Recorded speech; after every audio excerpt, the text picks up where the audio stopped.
झाकड़ है भिवानी न्यूज़ में आपका हार्दिक स्वागत है। इस वक्त मौजूद है हम गांव ढाणी लक्ष्मण में।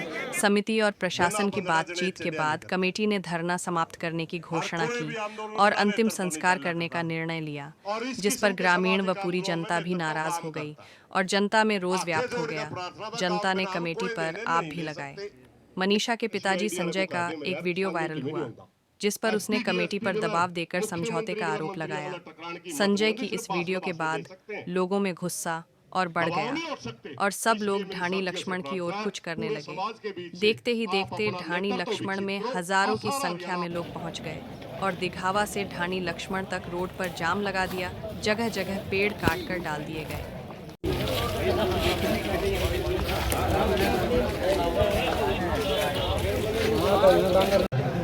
हम भाई दिल्ली से आए हैं भाई लोग, और हमारे साथ दो पैसे वाले हिसाब से थे, तो बोल रहे थे इस वजह से दाई काट रखा है, मुश्किल से आए हम। आपके यहाँ आने के बाद भी हमें नहीं घुसने दे रहे।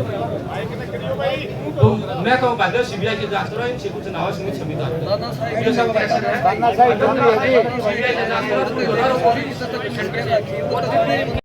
के गांव के लोग नेतृत्व करेंगे। मैं ये कह रहा हूँ कि ये गांव का मामला तब तक था, ये तब तक गांव का मामला था जब इस गांव के बीच में था। अब ये मामला बाहर चला गया, अब ये मामला बाहर का है। अब तय निर्णय लेंगे ये समाज के लोग, ये हरियाणा के लोग, ये दिल्ली के लोग, ये राजस्थान के लोग। अब ये इस गांव का मामला नहीं रहा समाज के लोग। जैसे कमेटी दिक्कत कर गए, भाई कल गांव के लोग भी दिक्कत कर जाए तो उसका जिम्मेदार कौन होगा? वो बेटी इस गांव की नहीं, अब वो पूरे भारत देश की बेटी है। देखो कम से कम, हाँ जी एक मिनट, कम से कम ताली ना आप जाए भाई। अभी बहन की डेड बॉडी को संस्कार होने दो यार। वो तालियां तो वो लोग बजाते हैं जिस घर में खुशहाली होती है, जिस घर में शांति होती है, जिस घर में ढोल नगाड़े बजते। भाई हमारे को बहन जिसको सिस्टमैटिकली तरीके से देखा जाए, सामाजिक तरीके से, जब कोई व्यक्ति अपनी सांसारिक यात्रा पूरी करके यहाँ से चला जाता है तो वो जो मिट्टी रह जाती है, जिसको मृत शरीर कहते हैं, वो अग्नि के हवाले कर दिया जाता है उसको। लेकिन अभी बहन को तो मिट्टी भी नसीब नहीं हुई। और मैं एक बात और कहना चाहता हूँ, भाई ये नारे ना लगाए आप लोग, यहाँ नारे लगाने का भी समय नहीं है भाई। नारे का समय जब देंगे जब ये लड़ाई हम जीत जाएंगे। बहुत बढ़िया। हाँ जी, अच्छा यहाँ पर बैठ जाओ बाबू जी, बैठ जाओ।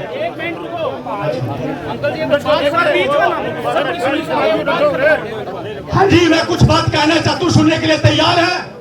एक बार हाथ खड़े करेंगे, सुनने के लिए तैयार है? आप इस बात में मेरा समर्थन करेंगे नहीं करेंगे, वो हाथ खड़ा करके बताएंगे, हाथ खड़ा करके बताएंगे।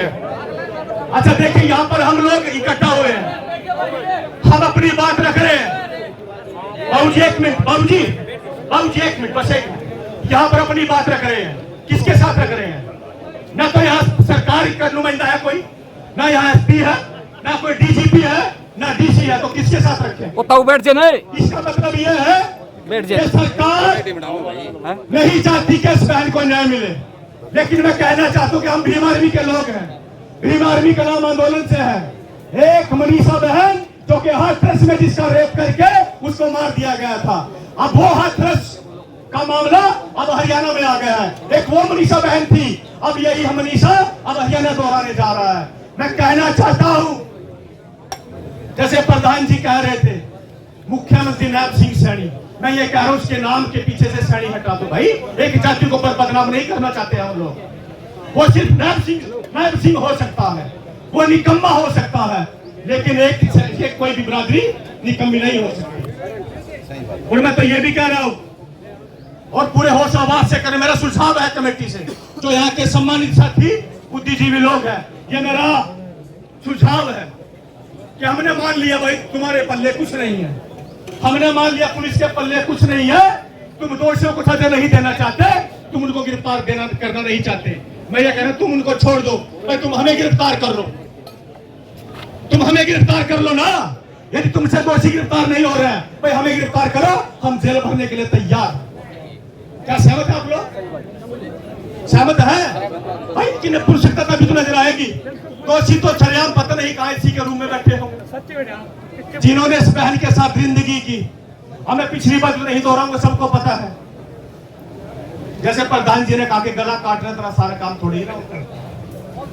फिर अपने बॉडी के अंदर के पार्ट के छेड़खानी, यार कहा इन पर लोग थोड़ी ना यार, हम कोई पर लोग हैं भाई। मैं भी पैसे से वकील हूं और आंदोलनकारी व्यक्ति हूं। मैं प्रदेश अध्यक्ष हरियाणा का। ये हमें पागल बना के जा रहे हैं।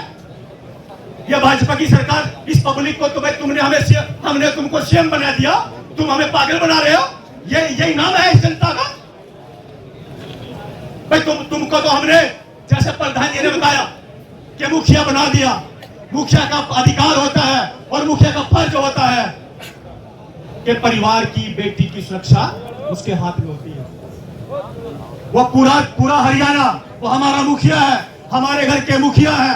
मैं ये कह रहा हूं नायब सैनी जी, सैनी छोड़ दो, नायब सिंह जी, कि यदि तुमसे कुछ नहीं होता तो इस्तीफा दो, तो इस्तीफा दो। और मैं ये कह रहा हूं लास्ट शब्दों में कि संस्कार नहीं होने देंगे और इतनी बड़ी गलती ना कर देना। कहीं ऐसा ना हो कि यहां पर माहौल खराब हो जाए, यहां पूरा हरियाणा जाम हो जाए और फिर तुम हम पर झूठे मुकदमे दर्ज करो कि लोगों ने वहां पर भड़काऊ भाषण दिया था। हम झेल रहे हैं चीजों को, काफी मुकदमे लगा रखे हैं सरकार ने, लेकिन हम नहीं डरते। मैं तो ये कह रहा हूं लगाओ 2-4 मुकदमे भाई। तुम तो नपुंसक हो चुके हो ना, जो दोषी है, जिन लोगों ने उस बहन की उस बच्ची के साथ जिंदगी की, वो तो तुमसे गिरफ्तार नहीं होते। वो तो सरकार ही एसी में बैठे हैं भाई। तुम हम पे मुकदमे लगाओ, हमें जेल में डाल दो, हम तैयार, हमें कोई दिक्कत नहीं। और एक पूरे होश आवाज मैं एक लास्ट बात और कहूंगा। बैठ जा। आज जो हमारी मुख्य मांग है, माननीय चंद्रशेखर आजाद जी, माननीय चंद्रशेखर आजाद साहब जो कि भीम आर्मी के संस्थापक हैं, उनसे मेरी बात हुई और आज वो ट्वीट भी करेंगे इस मामले को लेकर के। मेरी उनसे बात हुई, उन्होंने कहा कि अपनी बात वहां पर रखना। यह भी कहा कि वैसे वहां पुलिस के लोग नहीं होंगे, आप लोग अपनी बात रखते जाओगे, कोई सुनने वाला नहीं होगा। और वैसे यहाँ पर हो रहा है, कोई सुनने वाला नहीं है। हम सिर्फ क्या कर रहे हैं, अपना मन हल्का करके यहाँ से चले जाए। मैं ये कह रहा हूं यहाँ सीआईडी के लोग हैं, कम से कम इससे नीचे कुछ नहीं, सीबीआई की मांग हो और जो केस चले वो फास्ट ट्रैक कोर्ट में चले, कम से कम इससे नीचे नहीं, इससे नीचे नहीं। सीबीआई जब जांच करेगी तो दूध का दूध पानी का पानी हो जाएगा। और हमें सीबीआई की जांच पर पूरा भरोसा है, वो चाहे कुछ भी करे उस पर हम मान्य होंगे। और आज तो ये लोग हैं, ऐसा ना हो कि कल भीम आर्मी चीफ माने चंद्रशेखर आजाद जी यहाँ पर आए और वो आ भी सकते हैं, फिर क्या करेंगे हरियाणा की सरकार। बस मैं तो यही कहूंगा आप लोगों से कि अनुशासित में रहे और यहाँ बैठ जाए भाई। यहाँ तो धर्माज का नहीं है, ये तो हो सकता है कल भी चले, हो सकता है परसों भी चले, लेकिन हम अपने घर नहीं जाएंगे। अनुशासित अनुशासन ये दोनों चीजें हमारे बीच में है। नायब सिंह हमें तोड़ना चाहते हैं, हम नहीं टूटेंगे। आज सभी जाति और धर्म के लोग यहाँ पर बैठे हैं क्योंकि वो किसी जाति और धर्म की बेटी नहीं थी, वो हरियाणा की बेटी थी और उसको न्याय मिलना जरूरी। क्योंकि देश में कानून है, कानून व्यवस्था, देश में संविधान है, लोकतांत्रिक देश है और इस देश में सब नागरिक बराबर है, वो बेटी को भी न्याय मिलेगा। धन्यवाद। जय भीम, जय भारत। इसके विरोध में और पुलिस प्रशासन डेड बॉडी लेके गांव की तरफ क्यों है आवेगी, अंतिम संस्कार करेगी, तो आप करने दोगे? कौन नहीं, बिल्कुल नहीं करने देंगे। जगह जगह हमारे गांव में हर जगह धरने पर बैठे हैं लोग और हर जगह इसी ताक में है कि हम बेटी का दाह संस्कार तब होने देंगे जब हमारी बेटी को न्याय मिलेगा। नहीं तो आगे आने वाले समय में, भविष्य में हमारी बेटियां सेफ नहीं है। मनीषा संजय की बेटी नहीं थी, पूरे हरियाणा की बेटी थी और हमारी भी बेटियां बाहर पड़ती हैं, हमें भी उस बात का डर है। आज हम घर के अंदर कैद थोड़ी ना कर लेंगे, बेटियों को पढ़ने के लिए बाहर भेजेंगे। हमारे अंदर डर है इस बात का कि कल को हमारी बेटियां भी घर सेफ आएंगी या नहीं आएंगी। किसी भी कीमत पर हम बेटी का दाह संस्कार नहीं होने देंगे। हमें सीबीआई जांच चाहिए। चलो मान लिया ये कह रहे हैं भाई रिपोर्ट आई है, उसने कोई कीड़े मारने वाली दवा खा ली, हम मान ली उसकी बात को, लेकिन सीबीआई जांच करने में दिक्कत क्या है? भाई हम संतुष्ट नहीं है। परिवार के ऊपर प्रेशर बनाया जा रहा है। बेचारे वो दादा इतनी प्रकार से रो रहे हैं कि मैं आत्महत्या कर लूंगा अगर मेरी पोती का दाह संस्कार कर देंगे तो। देखो हम इस प्रकार से बिलखते हुए हमारे परिजनों को नहीं देख सकते किसी भी हालत में। हमारी बेटियां सबकी एक, हरियाणा की बेटी कोई भी किसी भी कोने से हो, हम सबकी बेटी है। तो देखो हम CBI जांच के बगैर इस बेटी का दाह संस्कार किसी भी कीमत पर नहीं होने देंगे। हर गांव में धरने पर लोग बैठे हैं, ताक में हैं और सबके अंदर आक्रोश। तो देखो CBI जांच करवाई जाए हमारी बेटी। मेरे साथ की बहन है आपको? सगी बहन नहीं है, मेरे चाचा की लड़की अच्छा, है। चाचा की लड़की है। तो किस तरह क्या हुआ था, कैसी थी वो, माहौल कैसा था उसका उसका? स्वभाव बिल्कुल अच्छा था। वो पढ़ाई में ज़्यादा ध्यान देती, दुनियादारी का उसको उतना ज्ञान नहीं था।